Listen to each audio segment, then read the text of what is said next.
application of tangent and normal.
ये 0,2 इस point करना क्या है, एक रे पास हो रही है 0,2 एक पॉइंट है ए 0,2, ठीक है, ये बात तो ये है।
फिजिक्स में कॉन्सेप्ट जरूर पढ़ा होगा आप लोग, इस तरह का पेपर एक अच्छा कर्व पे कोई रे रिफ्लेक्ट होके इंसिडेंट रे और रिफ्लेक्ट होके दूसरी उसी डायरेक्शन में चली जाती है। इसका मतलब क्या होता है, जिस पॉइंट पर रिफ्लेक्ट होती है, क्या मैं बोल सकता हूँ उस पॉइंट पे टेंजेंट है, और उस कर्व पर रिफ्लेक्ट होने का मतलब टेंजेंट से रिफ्लेक्ट हो रही है। आप समझ आई? ये रिफ्लेक्टेड रे, ये पॉइंट कौन सा है, 2, ये कर्व कौन सा है, y = x³ - x² + x - ये कर्व। अब ये बात तो आप लोगों को पता है कि ये एंगल अगर थीटा है तो ये भी थीटा ही होगा। अब देखो, क्या आप इस टेंजेंट का स्लोप आप फाइंड कर सकते हो? क्या इस AP का स्लोप फाइंड कर सकते हो? दोनों स्लोप आपने फाइंड करे तो इनके बीच का एंगल मिल जाएगा, यही एंगल ये होगा, इसका स्लोप है आपके पास, इसका स्लोप आपने लेट किया कि वो m है, तो tan थीटा लगा के m निकालोगे, स्लोप आ गया और ये पॉइंट तो क्या स्लाइड की इक्वेशन मिल जाएगी। फिर से बताओ क्या किया, चलो बताओ स्लोप कितना है इस टेंजेंट का, स्लोप ऑफ टेंजेंट बता दो, स्लोप ऑफ टेंजेंट कितना मिला, माइनस, बताओ ना, इसको डिफरेंशिएट कर रहे हैं 2,5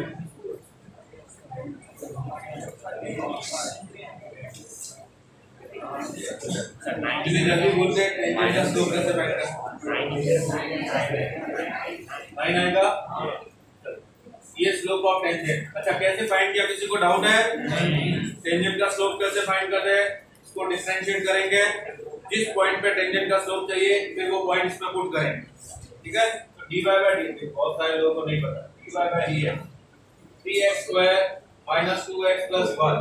अब इसमें x की जगह 2 पुट करूंगा तो क्या मिलेगा, x की जगह 2 पुट किया तो 3 × 2² कितना हुआ, 12 - 4 8 + 1 9 हुआ। अच्छा इसका स्लोप ऑफ AC कौन बताएगा, हां y2 - y1 और x2 - x1, 5 - 2 और 2 - 3, 3/2 स्लोप मिल गया। तो tan थीटा क्या होता है, tan theta = m1 - m2/1 + m1 m1 है आपके पास 9 - 3/2 1 + 9 × 3/2। क्या बात समझ आई? कितना होगा, 18 - 3 15/2 और ये कितना हुआ, 27 + 2 29/2। क्या सही है? सही। अब ये कितना हो जाएगा, 15/29। ये tan थीटा क्लियर। अब इस लाइन और इस टेंजेंट डी इनके बीच का एंगल tan थीटा वो होगा, इसका स्लोप कितना m है, m माइनस कितना लिखूं, 9 कॉन 1 + m × और tan थीटा की वैल्यू इनपुट कर दो इधर, तो आपको m मिल जाएगा 15/29 = m - 9 cone 1 + 9m, cross multiply करो 15 + 15 × 9 135m equal to 29m minus 9 into 20। अब 135m minus 29 कितना हुआ, 106 equal to ये minus 9 into 29 है, ये minus 15 और हो जाएगा। इसका थोड़ा करके बताओ तो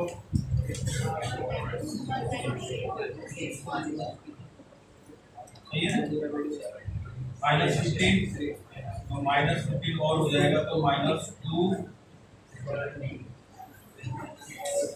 276 ये होगा।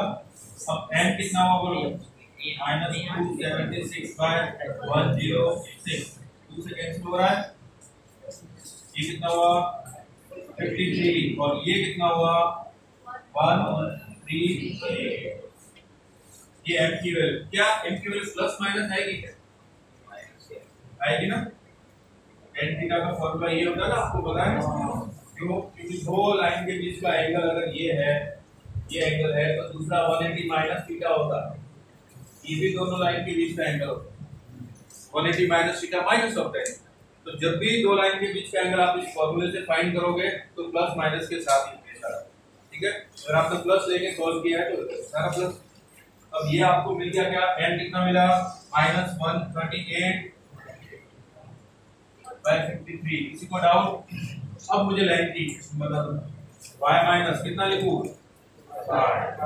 Equal to -138 by 53 into x minus cross multiply किया 53 by -5 into 53 minus 138 x plus 2 into 138। ये आ गई इक्वेशन। ऑप्शन से जिसको डाउट है तो पूछिए। इसी तरह का एक प्रश्न आपके एनसीईआरटी के अंदर भी है, मिसलेनियस के अंदर एमसीक्यू आप कर सकते हैं। ये माइनस प्लस का आएगा और यहाँ से माइनस कॉमन निकाल के ऊपर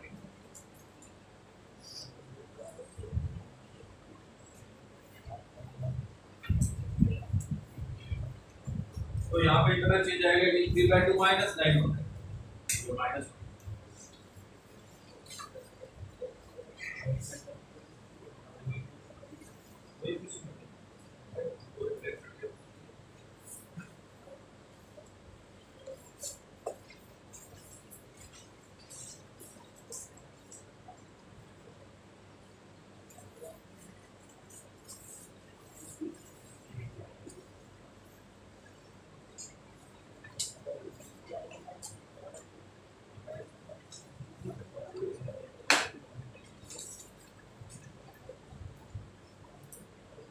यहाँ पे पॉजिटिव इसलिए रह रहा है कि हम ये मान के चल रहे हैं कि एंगल को भी 90 से ज्यादा नहीं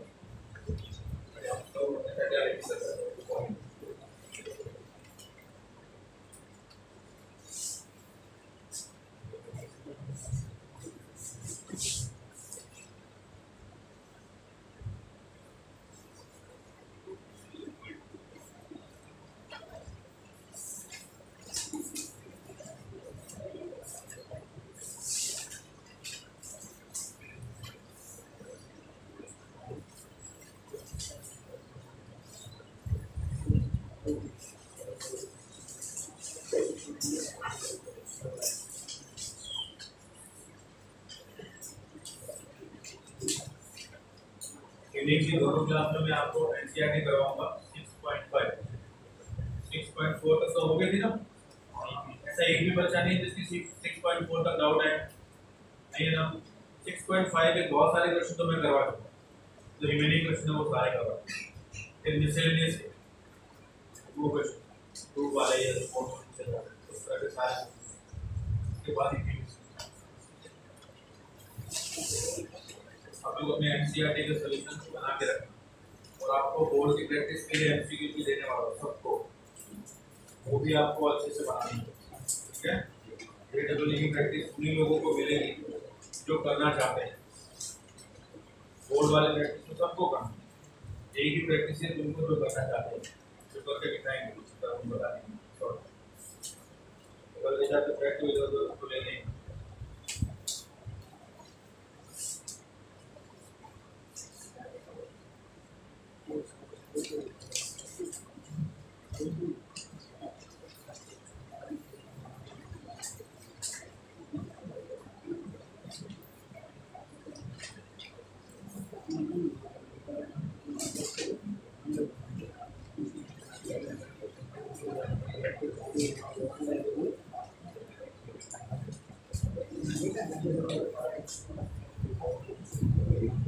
किया सब लोगों ने तो किया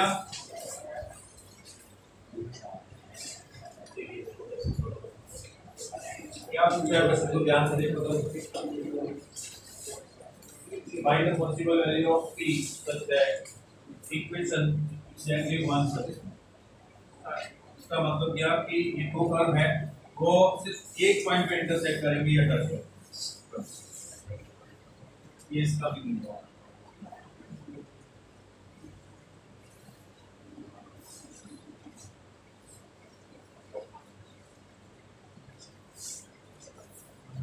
आपके पास दो कर्व हैं, एक कर्व है y equal to p of x square, दूसरा कर्व है y equal to log of x, ये बेस p। ये दोनों ही कर्व सिर्फ एक पॉइंट पे इंटरसेक्ट करने चाहिए, एक पॉइंट पे टच करेंगे तो एक ही सॉल्यूशन आएगा। इससे ज्यादा पॉइंट पे इंटरसेक्ट करेंगे तो बहुत सारे सॉल्यूशन। अब देखिए फर्स्ट केस लेके चलते हैं। पी क्या क्या हो सकता है, नेगेटिव हो सकता है ना, पी नेगेटिव हो सकता है। अगर पी नेगेटिव हुआ तो ये माइनस ऑफ एक्स स्क्वायर होगा कुछ ऐसा। उसका ग्राफ आपको पता है, माइनस ऑफ एक्स स्क्वायर का ग्राफ ऐसा होता है और लॉग ऑफ एक्स का ग्राफ कितने पॉइंट पे इंटरसेक्ट कर रहा है, ओनली पर। ठीक है, तो p की वैल्यू नेगेटिव हो सकती है इसका। क्लियर फर्स्ट, तो p बिलोंग्स टू इस केस के लिए माइनस इंफिनिटी टू c। किसी को डाउट है? सेकंड केस और क्या हो सकता है, p 0 हो सकता है। अगर p 0 हुआ तो y कितना मिला, y 0 का मतलब x axis, y equal to 0 किसकी इक्वेशन होती है, x एक्सिस, और y equal to log of x। कितने पॉइंट पे इंटरसेक्ट कर रहे हैं, ओनली वन पॉइंट पे, तो p की वैल्यू 0 होगी। Next third case, if p is greater than 0 तो क्या होगा, x स्क्वायर का ग्राफ कुछ इस तरह का होता है और log ऑफ x का ग्राफ, अगर ये log x कट कर गया तो दो पॉइंट पे कट करो, तो कट नहीं करना चाहिए, क्या करना चाहिए, टच कर। तो log ऑफ x का ग्राफ इस तरह से जाए, ये कंडीशन है। बात समझ आई? अब हमें क्या ढूंढना है, ये पॉइंट, इस पॉइंट पे ये इंटरसेक्ट कर, टच कर। क्लियर? इस स्टेप पे किसी को doubt? First case, second case और थर्ड केस, इन्होंने बोला सिर्फ एक ही सॉल्यूशन होना चाहिए। अगर ये log x को कट कर गया तो दो पॉइंट पे इंटरसेक्ट करेगा, क्योंकि ये तो हमेशा ऐसे जाएगा, इसको ऐसे जाना। ठीक है, अब ये अगर टच करे तो उस केस में क्या कंडीशन हो सकती है, जिस पॉइंट पे दोनों कर्व टच करेंगे उस पॉइंट पे दोनों की टेंजेंट सेम, एक ही टेंजेंट, उस पॉइंट पे इसकी टेंजेंट का स्लोप और इसकी टेंजेंट का स्लोप इक्वल, और वो पॉइंट दोनों कर्व को सेटिस्फाई करेगा। ये बात समझ आई?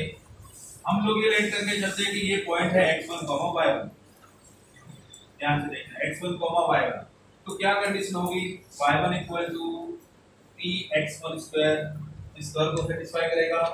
दूसरा y1 equal to log of x।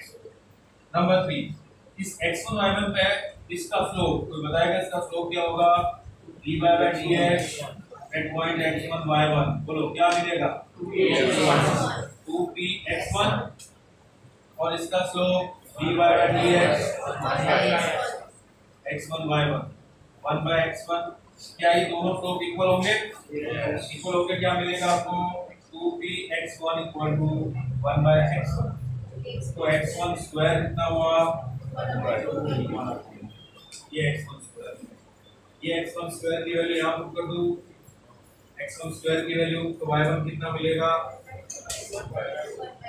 y1 equals to px1 square 1 by, तो y1 कितना मिला,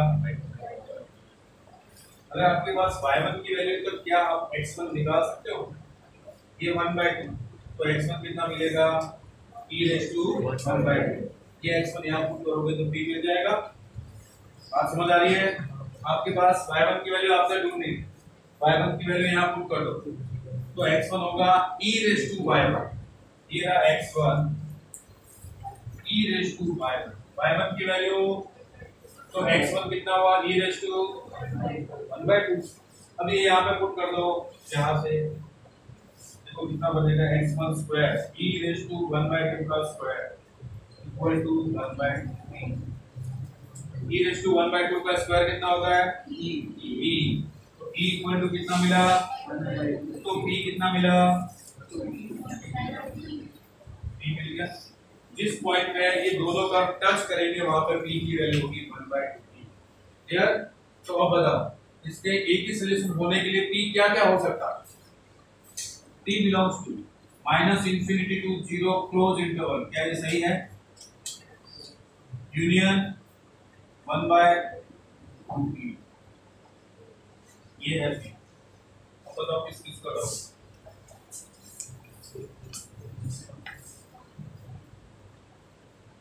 है किसी को डाउट?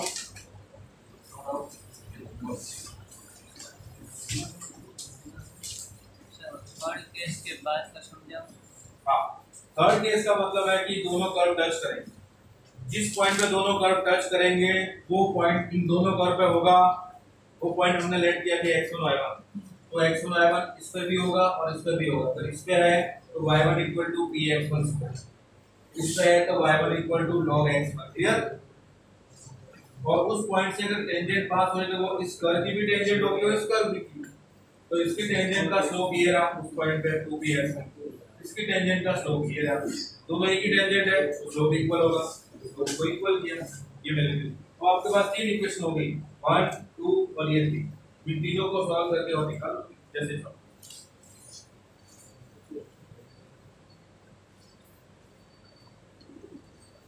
तो कुछ भी डाउट हो तो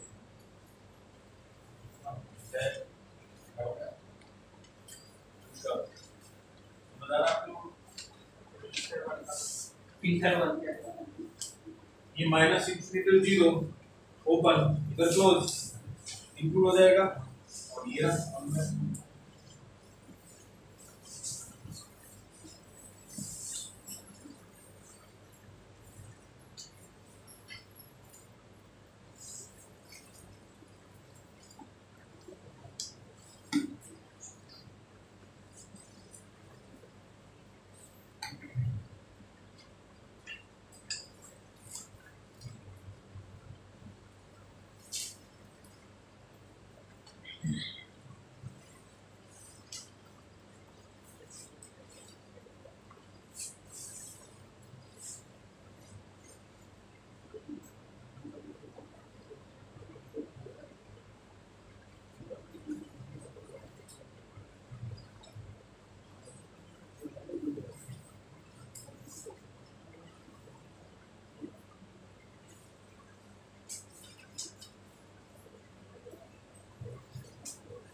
और किया। अब देखिए नेक्स्ट टॉपिक है कि डिस्टेंस फाइंड करें। आपके पास एक लाइन है ये और एक कोई कर्व, ये कर्व, इस कर्व से इस लाइन की शॉर्टेस्ट डिस्टेंस फाइंड करें। तो कैसे फाइंड करें? तो इस कर्व से लाइन की डिस्टेंस तो ये भी है, ये भी है, ये भी है, ये भी है, इतनी सारी डिस्टेंस है। तो शॉर्टेस्ट डिस्टेंस कैसे फाइंड करेंगे? तो जो भी डिस्टेंस होगी वो यहाँ पे परपेंडिकुलर होगी, मतलब इसके किसी पॉइंट से एक नॉर्मल पास होगा और वही नॉर्मल इसके किसी पॉइंट पे होगा, दोनों का नॉर्मल से एक ही नॉर्मल था, वही डिस्टेंस क्या होगी? डिस्टेंस होगी।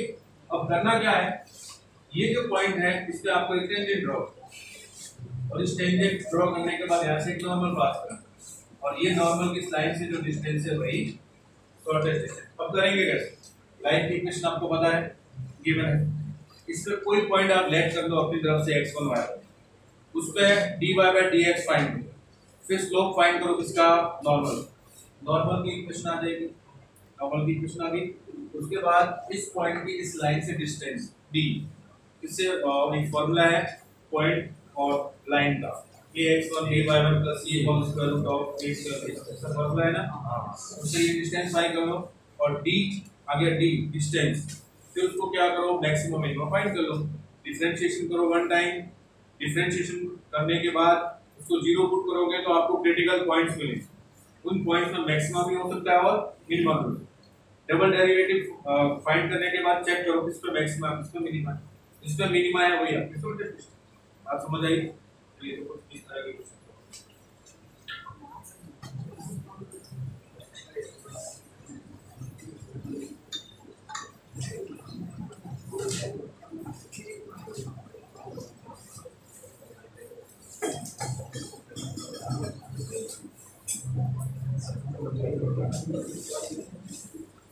देखिए ये वाला find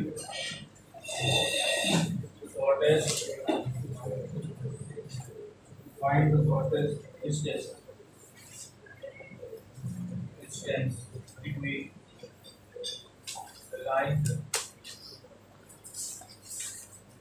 between the line y equal to x minus 2 and the zero.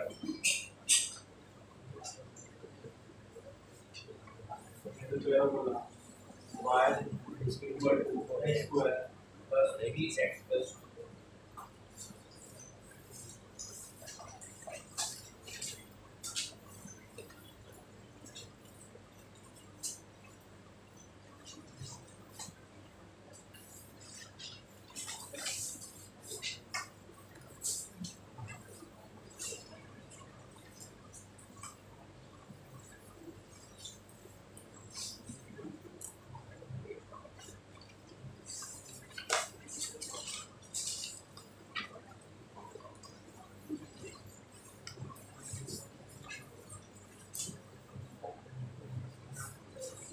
आपको लाइन गिवन है, कर्व पे आपको कोई पॉइंट लेट करना है x1 y1, उस कर्व पे टेंजेंट की इक्वेशन।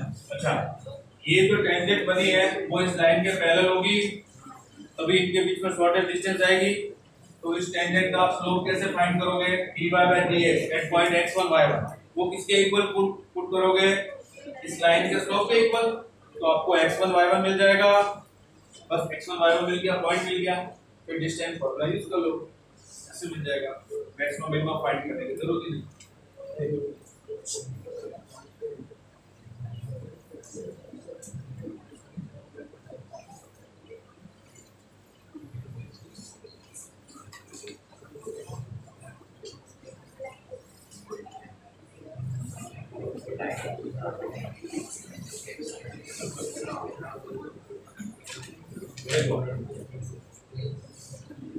ये करो, लेट करो कि ये x square plus 3x plus 1, ये वो पॉइंट है जहाँ पे डिस्टेंस शॉर्टेस्ट है, वो है x1 y1।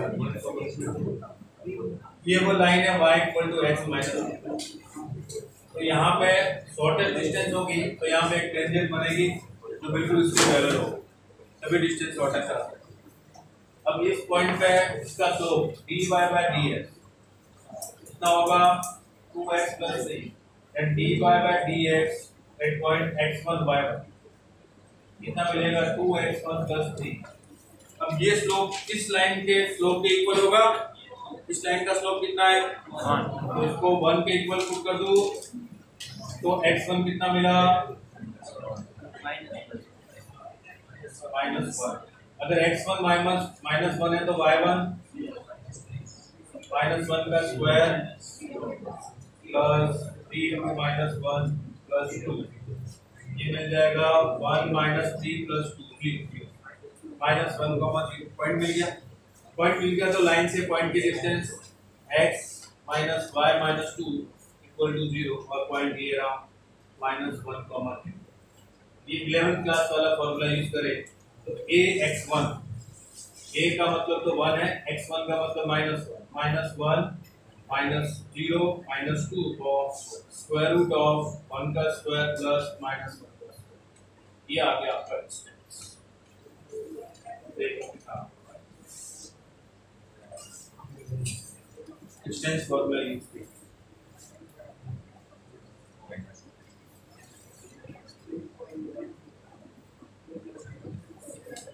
ठीक है, कितनी होगी डिस्टेंस? -1 -2 -3/√2, ये आ गई। इसी तरह का एक और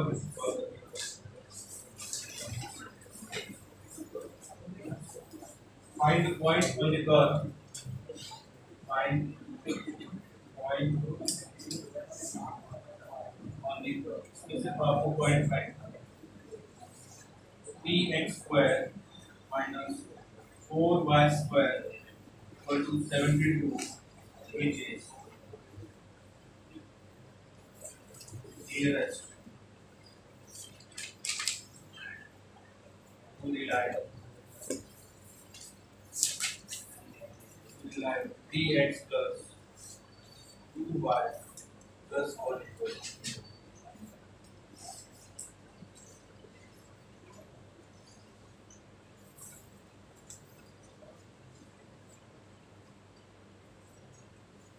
ये इसका सॉल्यूशन किया, किसी को डाउट है पूरे सॉल्यूशन में? नो डाउट, ये सॉल्व करके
x की वैल्यू -6 और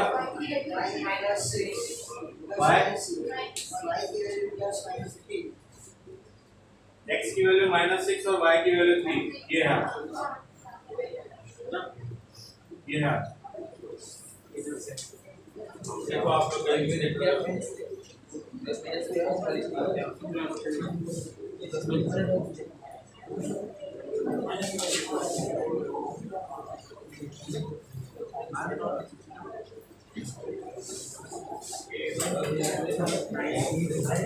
देखो क्या किया हमने, पहले इसको डिफरेंशिएट किया तो ये मिलेगा 6x minus 8y dy by dx equal to 0। फिर x1 y1 पे dy by dx equal to 3x1 call 4y1 here x1 y1। अब इसका स्लोप और इसका स्लोप तो इक्वल होगा, इसका स्लोप क्या आएगा -3/2 तो 3x1 by 4y1 equal to -3/2। यहाँ से y1 कितना होगा बोलो,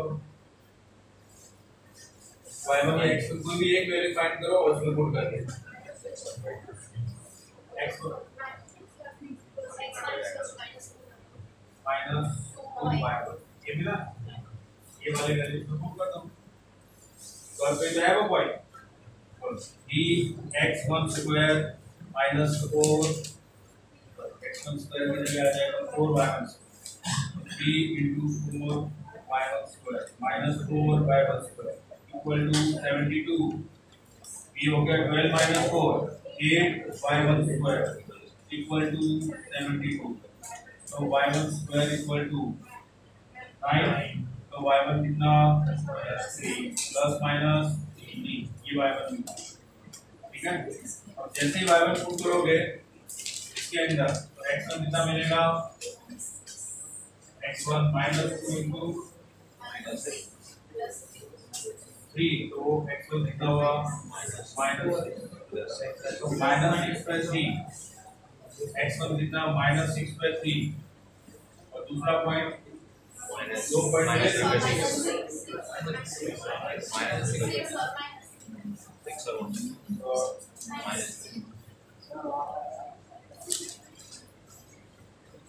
इसमें नियरेस्ट पॉइंट इन्होंने सिर्फ ये दिया है, मतलब प्लॉट बना लेता हूँ। x0 पे y कितना -1/2 और y0 पे x कितना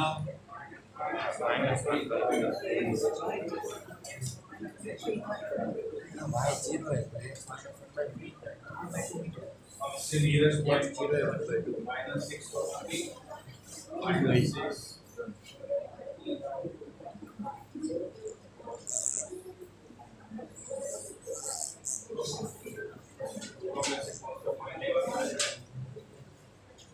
दोनों पॉइंट जरूर का होंगे ना, दोनों पॉइंट हो सकते हैं, एक ही पॉइंट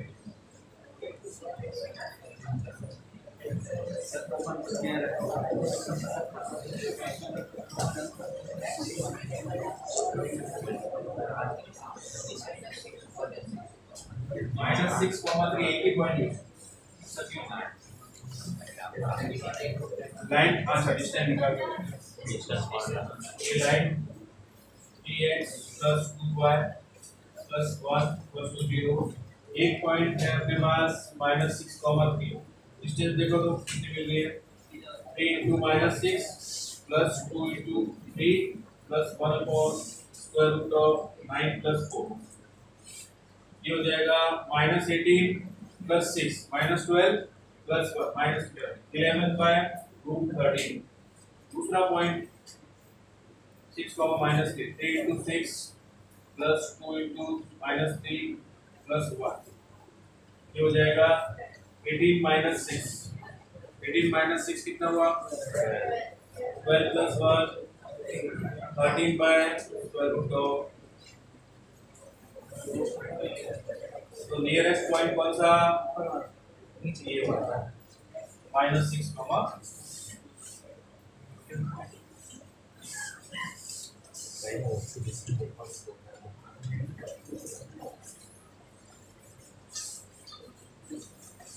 किसी को डाउट है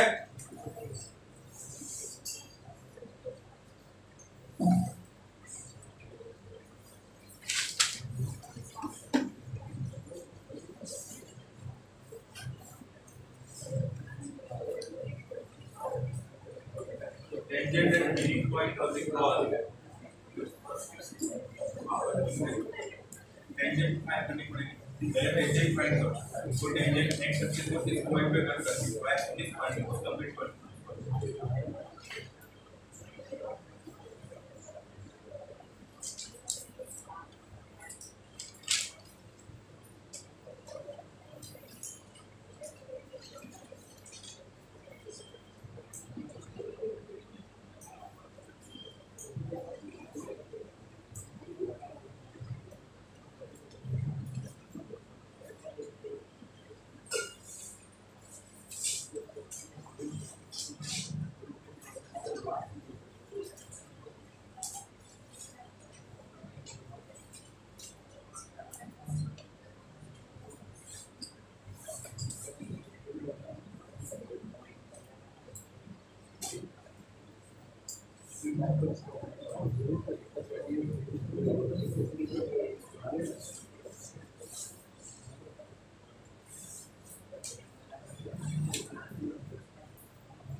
देखो इस तरह के क्वेश्चन कैसे करते हैं हम लोग, अगर पैरामीट्रिक फॉर्म में गिवन हो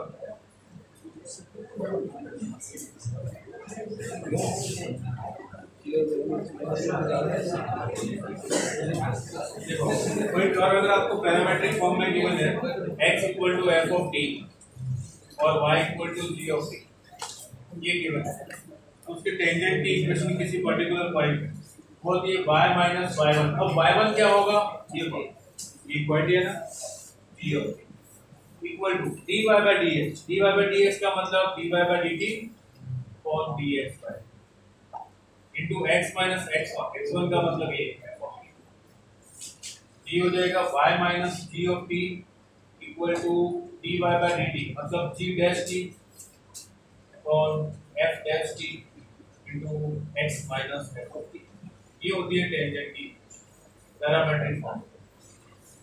ठीक है, ये पैरामीट्रिक फॉर्म ही है, x equal to a cos q theta और y equal to a sin q।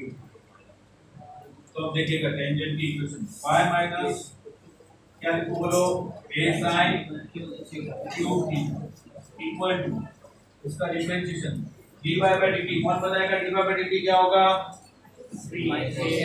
ये है sin square theta into cos theta कौन dx by dt ये है cos square theta into minus sin इनटू x माइनस क्या लिखूं x a cos q। इस स्टेप में किसी को डाउट नहीं, तो y minus a sin q theta equal to देखो ये कैंसिल हो गया, cos थीटा ये कैंसिल हो गया, sin थीटा ये minus sin theta upon cos into x minus a cos q theta. इस स्टेप पे किसी को डाउट, अब क्रॉस मल्टीप्लाई करते हैं, x ये हो गया cos theta into y minus a sin q theta into cos theta equal to minus sin theta into x plus a cos q theta into sin। इस स्टेप पर किसी को डाउट, अब ये टर्म को इधर शिफ्ट किया तो x sin theta plus y cos theta equal to इस टर्म को उधर शिफ्ट किया a sin q theta cos theta plus a cos q theta into sin। अब इन दोनों में से a sin theta cos theta common, तो x sin theta plus y cos theta equal to a sin theta cos theta common, बस बोलो क्या बचेगा, sin square plus cos square 1 हो गया, ये बचा। ठीक है, अब मुझे बताओ ये तो है आपके क्या, अगर मैं इसको डिवाइड कर दूं sin cos से तो x बाय cos थीटा बचेगा, y by sin theta equal to a, ये समझ आया। अब बोलो x sec theta plus y cosec theta equal to a, ये आ गई टेंजेंट की इक्वेशन। इस स्टेप पर किसी को डाउट, अब ये लाइन x एक्सिस को किस पॉइंट पे इंटरसेक्ट करेगी बताओ, x एक्सिस को किस पॉइंट पे इंटरसेक्ट करेगी, x एक्सिस पे y कोऑर्डिनेट क्या होता है 0, 0 को करो बोलो क्या मिलेगा cos थीटा, ये x एक्सिस, ये लाइन की इक्वेशन है x sec theta plus y cosec theta equal to a। यहाँ पे y 0 होता है, y 0 करते ही x कितना मिलेगा a cos theta, a cos theta comma 0। किसी को डाउट, y एक्सिस पे x क्या होता है a 0, तो y क्या मिलेगा 0 कॉमा a sin। किसी को डाउट, अब इसका मिड पॉइंट के कोऑर्डिनेट भी हमने लाइन किया कि h कॉमा k है, तो तो बताओ मिड पॉइंट होता है x1 प्लस x2 बाय 2, तो 0 plus a cos theta by 2 किसके इक्वल, h के इक्वल। तो ये हो जाएगा cos थीटा किसके इक्वल, 2h बाय a के इक्वल। दूसरा a sin theta plus 0 by 2 वो किसके इक्वल, a के। तो sin थीटा किसके इक्वल, 2k बाय। अब बोलो cos square theta plus sin square theta कितना होता है, वेरी गुड, इक्वल टू, तो कितना हो जाएगा बोलो, 2k बाय का square 4 by a square plus equal to, तो यहाँ से आपको मिलेगा x square plus k square किसके इक्वल, a बाय 2 का होल स्क्वायर। और जब किसी का लोकस फाइंड करना होता है तो h कॉमा k को क्या लिखते हैं, x square plus y square equal to a by 2 whole square. किसका लोकस है ये, किसका लोकस है, हाँ क्या बोलते हैं इसको, सर्कल। तो इसके मिड पॉइंट का लोकस क्या बनेगा, सर्कल। क्लियर।